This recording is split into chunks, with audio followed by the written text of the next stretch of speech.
Речи се незабележано помина продажбата на 8 парцели за фотоволтаични централи, чие електронско надавање општината го најави, но подоцна не објави кој ги купил, кои цени се постигнати и колкав прилив на средства се слеале во буџетот.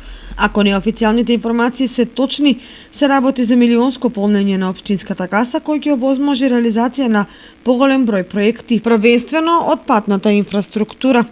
Тоа што остава недоумица во јавноста е зошто не се објавува дали одреден број на парцели купила некоја кочанска компанија и што ќе значи ефектуирањето на овие парцели преку изградбата на фотоволтаични централи до производство на електрична енергија од енергијата на сонцето.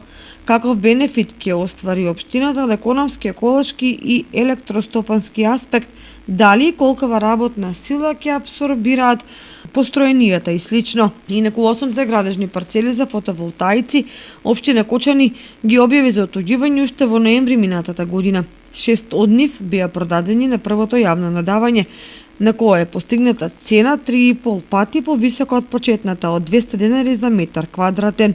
Тоа значи дека парцелите се продадени по околу 700 денари за метар квадратен. На втората лицитација се понудени и продадени и преостанатите 2 парцели, но нема официјална информација по која цена. Сепак, неофицијалните пресметки велат дека во буџетот од оваа трансакција на државно земјиште ќе се слеале мощна значајна сума на пари кои дополнително ќе го пополнат општинскиот буџет. Фотоволтаичните централи ќе бидат со капацитет до 1 мегават, што значи дека вкупниот капацитет ќе изнесува до 8 мегавати електрична енергија добиена од сонцето.